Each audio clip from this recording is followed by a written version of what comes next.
What's going on, guys? Your boy RandomGuyKev here, and this is the Airsoft Report, your bi-weekly discussion on things happening in the Airsoft community relating to events, sales, news, product drama, YouTube, and all that random goodness that is Airsoft. The Airsoft Report is sponsored by High Power Airsoft, the best PV that's truly enhanced bio. And don't forget to check out AirsoftGI.com and use the code RGK for 10% off your order. If you like the information being provided, don't forget to like, comment, and subscribe. Information in this video will be available on Spotify, YouTube Music, and Apple Podcasts.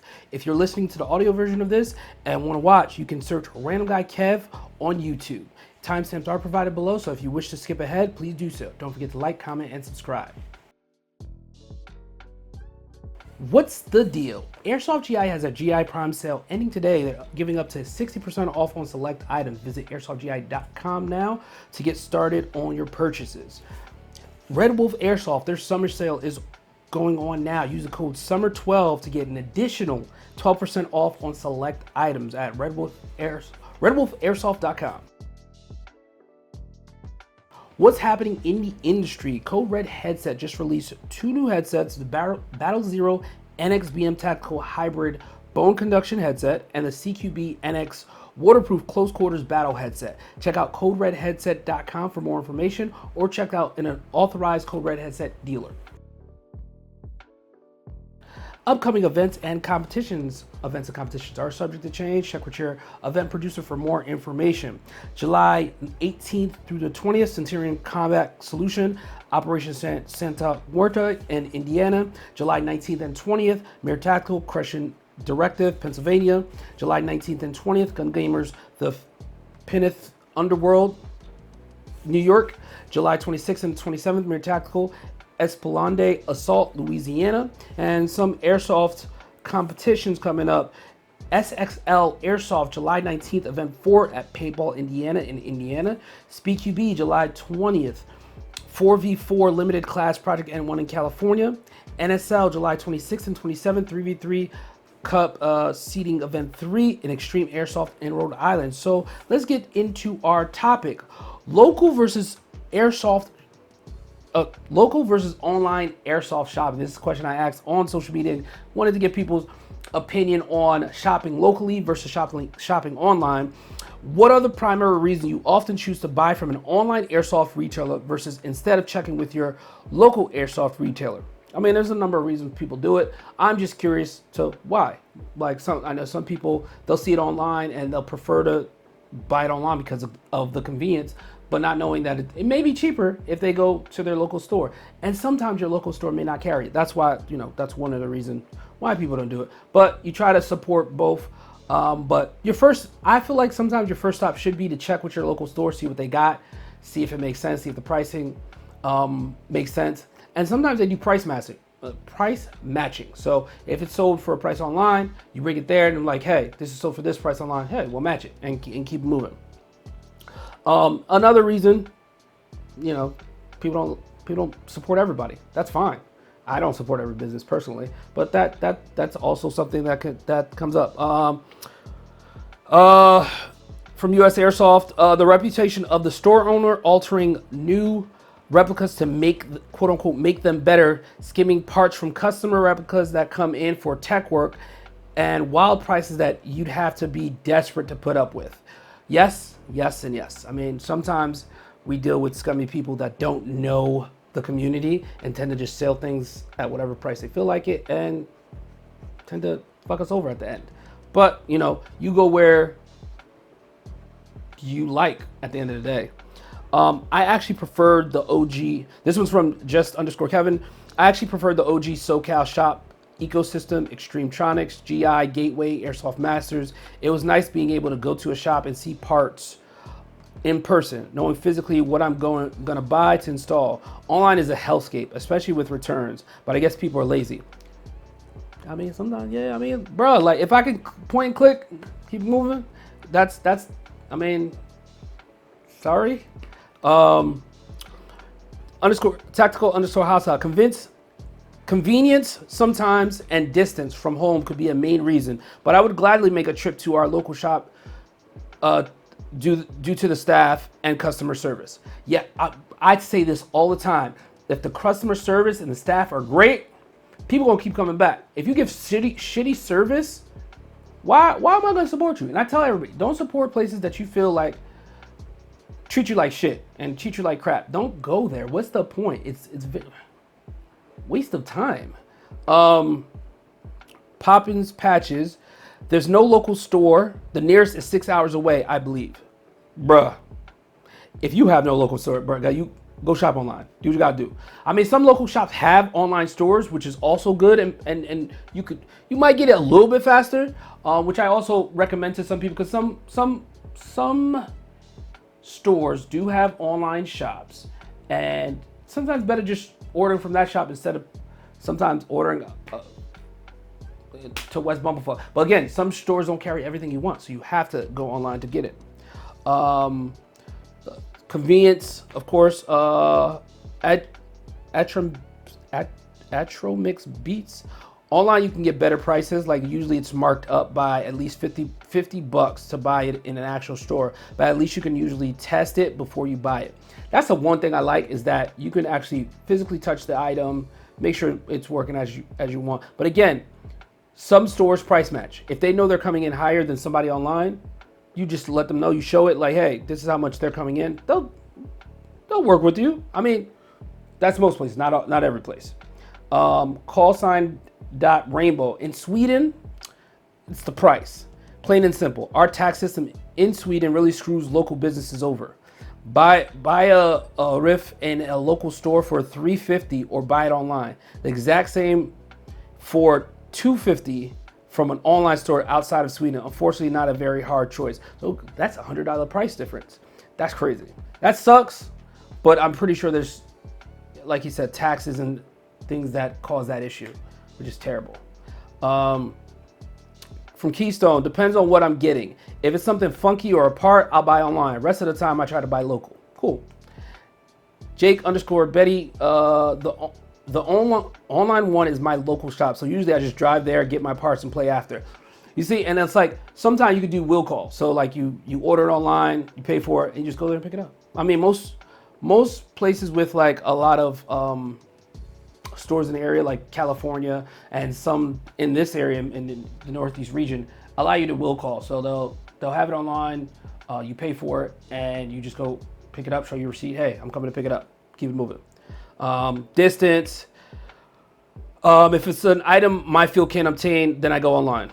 I mean, and that's the thing. You always got to ask the store, hey, can you get this for me? Is it possible for you guys to get this? Sometimes they can, and they'll get a better discount than if you purchase it online. And sometimes they hook you up too. So sometimes they'll give it to you at cost. Just saying. Waste_landed, the unfortunate lack of a local retailer in my area, and that sucks, guys. And that's why I asked this question, because supporting your shop in your field can help grow airsoft in your area. But again, if that shop or field sucks, do what you gotta do. You don't gotta go there. I'm a big advocate for shop where people like you, because if they don't like you, don't shop there. Just keep it moving. If they don't treat you right, keep it fucking moving. Keep it going, because fuck them. Buy online, do what you gotta do. But at the same time, just know that there will be a decline of airsoft related things in your area if that business shuts down, business closes, whatnot. Atomic_preacher. Normally for guns and most gear, I will wait until I'm able to handle and see them in person. I use online for parts and to price out builds. The biggest issue I find is there is a lot of scam websites, as well as many companies will not direct sell products overseas. TM, for instance. Yes. That's the thing. It's like dealing with reputable companies online is the way to go. I'm sorry. Like, I know some businesses strictly do business online, but you gotta build that trust. That's where it comes in. You gotta build that trust with your clientele so they can word of mouth share, hey, I bought from this company and it came fast, great customer service, and this thing worked out for me in the end. And sometimes people ain't got that. Sometimes people miss that formula. People forget to add that formula into the mix. Like, damn, I got to treat people right. I got to try my best to get it out to them ASAP. Like, I mean, even just communicating as far as like, hey, to get same day shipping or next day, like, you got to order before 12 p.m. That's when our delivery guy comes and we can just drop everything off with him. You know, just like little things. People like that. Before becoming a store, I always supported locals such as Tronics, GI, and Gateway. That's always good. I've noticed that a lot of people use Extreme China is no longer around, just an FYI. But a lot of people that used to, support these type of companies, and those companies went away, they decided to build their own and see if they can do it. Jump into the wave. Some cases the price, but I would say in my area, the selection. A lot of stores and fields buy cheap gear and guns. They don't like having the higher inventory costs. I do try to support local if I can. Yes. So certain shops and fields, if they don't see like a return on investment, it makes no point to carry that specific brand. Sometimes, I mean, the major brands you definitely want to carry, like Elite Force. They got the Glocks, the 1911s, 416. The standard stuff that if I'm a gun guy, like I could come in and pick up a replica for training. Hey, I want to use this. People know those names versus not knowing other names, and it's like, okay, which brand do I invest more in? Which products do I bring in more? And that's how some of these businesses work. You say you could be upset like, hey, you're an airsoft shop, you're supposed to be carrying everything. I can't carry everything. There's too much out there. Like for instance, G&G. I have this talk with them all the time. G&G has so many different product SKUs because it comes in a long variant, a short variant, a super long variant, different colors, and it's like, you try to carry everything, but in some cases you can't. You got to carry the most talked about products that they have, the hype stuff, like the Lev AR. You don't have a Lev AR, you ain't carrying that? ARP9s, those still sell. The products that still sell and people still talk about. You know what? I could special order that on my next G&G order. Just let me know. And the thing is, again, guys, talk to those the shop owners. They'll hook you up. Just let them know what you need. In some cases, they got you. Just talk to them. Hey, I know you don't have this, but can you order it from this company that you already order from, like a G&G or Elite Force or Arcturus or Lancer? Like, talk to them like, hey, I know that G&G carries this gun. Can you get it? Yeah, we'll order it on our next batch order from them. It's nothing crazy. It's not. I mean, some of us when we order things, we want it to us immediately. But if you have the patience, I mean, it never hurts to save a couple extra dollars if you purchase it locally. More fly, way too much markup per item. Had to buy a small bottle of 2.5 tracer BBs and a barrel stock a few weeks ago, and it came to $58. Then I got a bottle of 2.5 tracers and a bottle of 3.6 white bios from Amped Online, and with the shipping, it came to 50 cents less than at the field.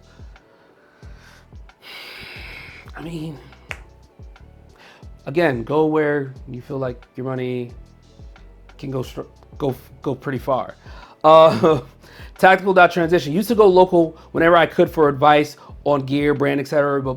But place closed down and others are too far. So now I mainly use Patrol Base, Land Warrior, and Bespoke when I can, as well as Airsoft DB for online stores. I mean, I feel like a lot of us like having a local spot that we can go hang out, chill. Especially if they have a nice lounge TV thing going, you can sit there, chat it up. Hey, you guys got the new products? Cool. Can I try it? Let you use the shooting range and things like that. I mean, it's just the simple things, having the simple things. And I feel like nowadays, I feel like it's better to have a field and a shop together instead of just a shop. And I feel like it's harder just to only be a airsoft shop because you can't.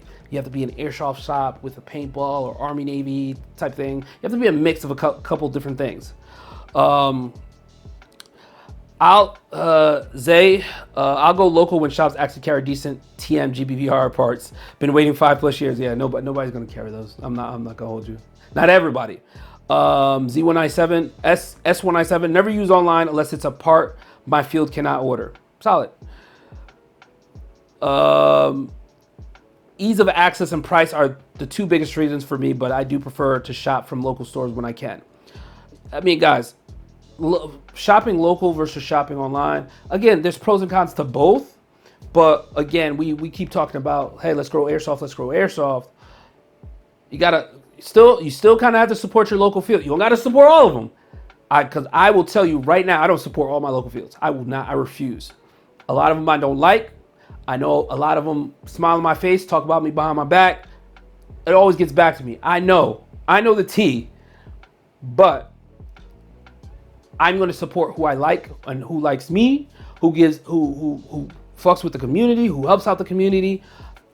And that's at the end of the day, that's what you do. You just support who you like and what you want to like. Not every business is supposed to be supported, but try to see if you can go local before going online. And if you do go online, see if it's your local shop that has an online store. Because I go to Extreme Airsoft is like 3 hours away from me. They have an online shop. I always check their web store first. I'm like, okay, cool. They got it there. Next time, my next trip, I'm gonna go up there and pick it up. Boom. I keep moving. My other field, Strike Force, they don't have an online shop. So most times I have to wait, or I can call into the store, see, hey, do you guys have this? Oh, you guys have it? Cool. Most 9 times I tend to carry it. It sucks to have, there's pros and cons for having an online store. But I mean, being able to quickly access and see if my local spots have it online is always beneficial. But guys, let me know your thoughts on that. Local versus online shopping. What are your thoughts? Do you try to support local as much as possible, or do you prefer online because of convenience? Let me know in the comments. Airsoft Uploads. I only have one video. Do Perfect did a 100-person Airsoft Battle Royale. Whenever Do Perfect does something with Airsoft, it's always interesting and creative. And they have different scenarios for this, and the guys at Ballahack helped them out with this one by providing the goodies. So definitely check out Ballahack Airsoft as well on Instagram and their YouTube and website. Solid dudes over there. But Do Perfect, they always have something funny, unique when it comes to Airsoft Battle Royales. And I was like, I would love to be involved in that, but then I'll be like, it's mad work. It's mad work. But it looked mad fun. But guys, if you have anything I should be watching, let me know. Leave it in the comments. But that's it for this episode. Let me know what you guys want to discuss on the next episode. Leave a comment down below. Don't forget to like, comment, subscribe, and I'll catch you guys on the next one.